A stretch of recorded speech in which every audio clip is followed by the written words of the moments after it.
We'll let you hear. That's fine. Well, yeah, one more. It wasn't cheap. All right, my name is Marc Godts. I own Green Island Gardens along with my wife. And real quick background, I have always done native plants as a hobby. My dad got me started into it when I was a little kid, traversing Florida's great woodlands and whatnot.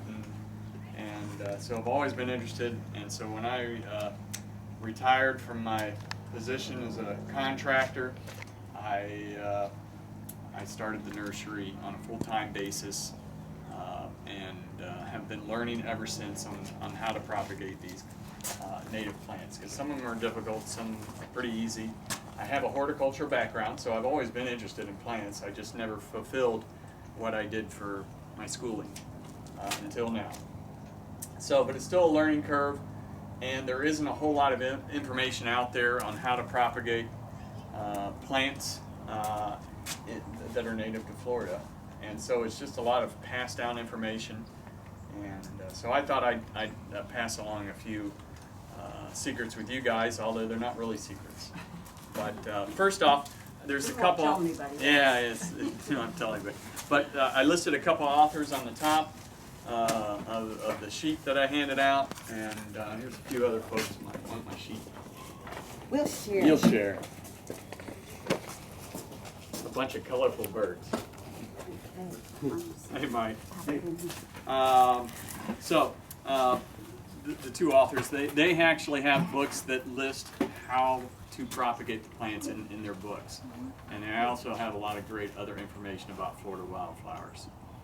And if you look on the next thing down, it's the laws regarding our Florida native plants. It is illegal to collect wild plants from the wild in Florida. Now there are some caveats to that. If the place is being demolished, making room for a new subdivision or so, it's still illegal to remove the plants without the permission from the owner. And so you do make sure you have to get the permissions from the owner. You cannot collect seed from the wild. It is illegal to collect seed, although there are some spots that you can collect seed from if you just ask for it. And the Ocala National Forest is one of them. You file for their permit.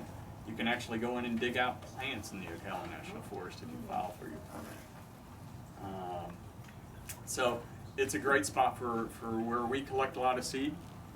And it's very simple to get the permit. It doesn't cost anything. You just have to do the paperwork. Another great way to do it is, of course, by propagating or trading plants at your, from friends and from the Native Plant Society. They raffle off plants, and from people just sharing plants amongst each other. And that's perfectly legal to do that. And it's great to share, and you, especially if it's an endangered plant or a rare plant, it kind of moves the prodigy of that plant farther down the line in case there's a problem with your friend that gave you the plant initially. As his plant died and he gave you a piece, and then you can give one back to him. So it kind of works that way. So just be very careful with the laws and where you collect seeds.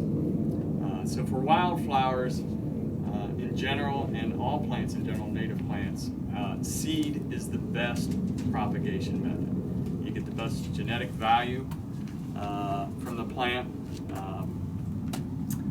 and we find that to be the best way to do it. Now, it's not always possible to do when you're trying to produce large numbers in a nursery condition, because some plants just don't produce a whole lot of seed, and seed viability is usually not very well. It is not very good, and plants have evolved that way in nature because of that. That they've evolved to not be real prolific in nature.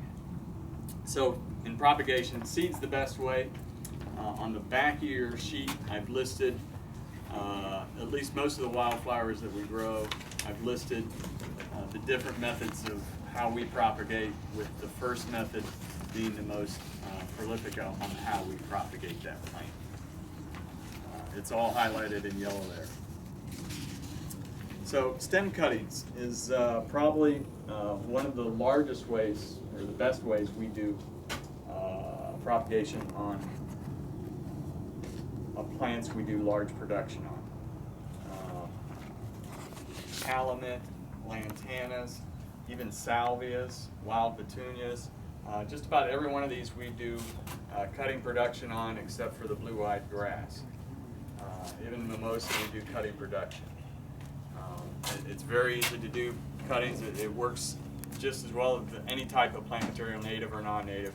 You just take a stem cutting of new growth on a plant, you trim it off, you remove the lower branches. You don't want to trim off a large piece, and you remove the lower leaves on the node, and you just stick it in some moist soil and keep it a little bit humid for the next several weeks until it starts to root. You can use rooting hormone. There's lots of different brands of rooting hormones out there on a commercial basis. We use these large tubs. It's a little bit of an acid that they use, butyric acid. You can buy root tone at any of the big box stores, or you don't necessarily need it at all if you've got a good healthy plant. It just gives us a better production value if we use the rooting hormones.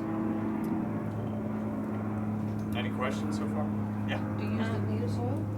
Sorry? Do you use the native soil? No, we use soil that's as light and well drained as possible. Has a lot of perlite in it. I would recommend that you try to get as well drained as soils as possible and as sterile as soils as possible. So even like pure builder sand that you can buy, or play sand that you can buy in any of the box stores works well. You can add some perlite, which is also sterile, to really loosen that soil up to more porous and to let water through. So your roots have a chance to spread out into some of those air cavities as they grow. Yes? So after you cut them and put them in the soil, do you keep them pretty much in the shade the whole time? I mean, some of them are naturally sun plants, so. Correct. Well, they do need light in order to start producing those roots. So you don't want to put them in full sun, but you do need some bright light. So I would recommend, if you just do it in a small pot, if you just do it in a small amount, you want to create like a greenhouse effect. And a real simple way to do that is in your small pot, get some large sticks, little skewers that you can get at the grocery store, your plastic bags that you get your fruits or vegetables in, those clear plastic bags when you go to hand pick them. Just do your cutting, put those sticks in, wrap that over the top, and put some holes in it, just a few, so it vents a little bit. And then you've created a little bit of a greenhouse without having to go through the expense of building a big greenhouse. And you wouldn't want full sun, you just No, dabble just bright shade. light, like on a windowsill on either the east or the north side of the house, so where you get a good bit of light. You don't want that hot afternoon sun, or on a southern elevation where you're going to get. So yes, it would be lightly shaded.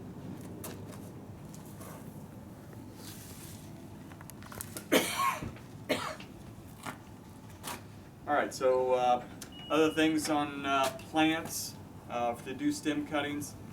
Try to do cuttings on new fresh growth. You don't want to do cuttings on plants that have flowers on it, like so. The plant always puts the most energy into that flower production.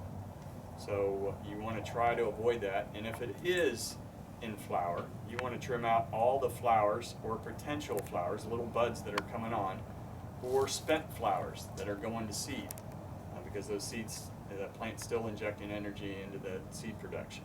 So you want to remove all that before you use that as a stem cutting. And then it's ready for you to stick.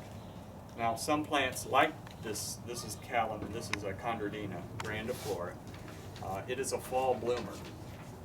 We've actually tricked this plant by keeping it into greenhouses, so it gets a little bit more light than what it normally would get this time of year, because we do have lights at night for the greenhouses.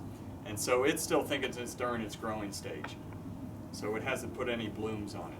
But if the flower is normally a fall bloomer or a spring bloomer, when it puts on its biggest show of flowers, that's the worst time to try to do cuttings, because all that energy, even if you do the cutting and even if you remove all those flowers, it's still thinking that it still has to produce flowers. So it'll reset to try to produce more flowers. So you don't want to do cuttings on plants that have a certain timeline when they produce large quantities of flowers.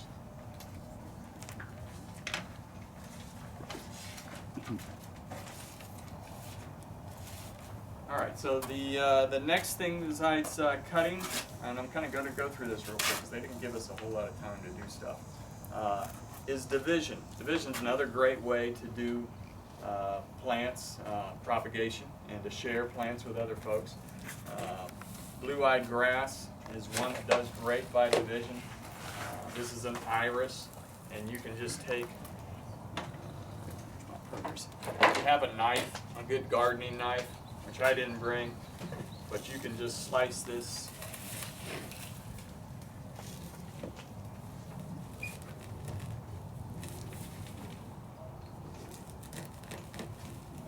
And we can probably get about 20 or 30 plants out of just this guy by dividing. And you have to get your hands dirty, but all these are great little viable plants that are ready to go. You just have to get them in some good soils. Keep them moist for the first couple weeks because you've just, you've cut off their feet, so they have to regrow those feet in rerooting again. Now that's considered a wildflower. Yes, blue-eyed grass. Really? Is there in the state of Florida, is there a